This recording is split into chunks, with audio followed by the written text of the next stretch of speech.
नमस्कार मंडळी, तुमचं स्वागत आहे माझ्या यूट्यूब चॅनलमध्ये स्वादाची रसोई। आज आपण झणझणीत असं वांग्याचं कालवण बनवणार आहोत। अगदी गावाकडच्या पद्धतीनेच बनवणार आहोत। त्यासाठी मी काय केलं होतं, वांगी कट करून मिठाच्या पाण्यामध्ये ठेवली होती।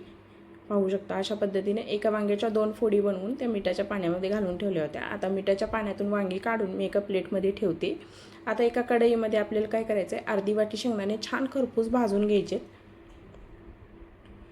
कारण आपल्याला ह्या कालवणासाठी शेंगदाण्याचं कूट लागणार आहे।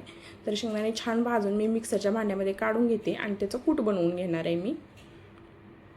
आता छान शेंगदाण्याचं कूट मी बनवून घेतलेलं आहे। आता त्याच कढईमध्ये मी 2 चमचे तेल ॲड करते। तेल छान गरम झालं की अर्धा चमचा जिरे, अर्धा चमचे मोहरी याची छान खमंग फोडणी दिली आहे मी। आता छान फोडणी बसली की त्याच्यामध्ये मीडियम साईजचा कांदा कट करून ॲड करायचा आहे आपल्याला।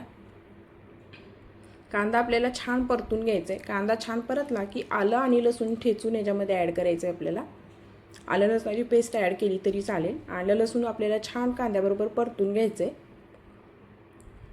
आलं लसूण छान परतलं की अर्धा चमचा धनेपूड, अर्धा चमचा गरम मसाला, थोडीशी हळद आणि मॅगी मसाला घालायचा आहे थोडासा, आणि 1 चमचा आपल्याला कांदा लसूण मसाला ॲड करायचा आहे ह्याच्यामध्ये।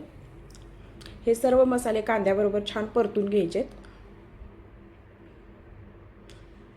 मसाले छान परतले की त्याच्यामध्ये भरपूर अशी कोथिंबीर ॲड करायची। कोथिंबीर पण मसाल्याबरोबर छान मिक्स करून घ्यायची।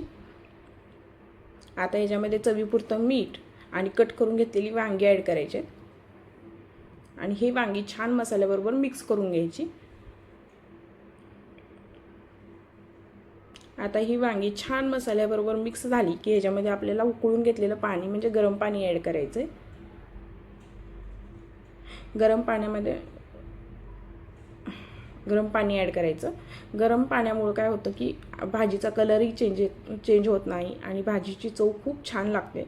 तर मी याच्यामध्ये गरम पाणी ॲड केलेलं आहे। आता भाजी छान उकळली की याच्यामध्ये शेंगदाण्याचं कूट ॲड करायचं आहे। गरजेनुसार किंवा तुमच्या आवडीनुसार तुम्ही ह्याच्यामध्ये कमी जास्त शेंगदाण्याचं कूट ॲड करू शकता। आता हे शेंगदाण्याचं कूट छान भाजीमध्ये मिक्स करून घ्यायचं।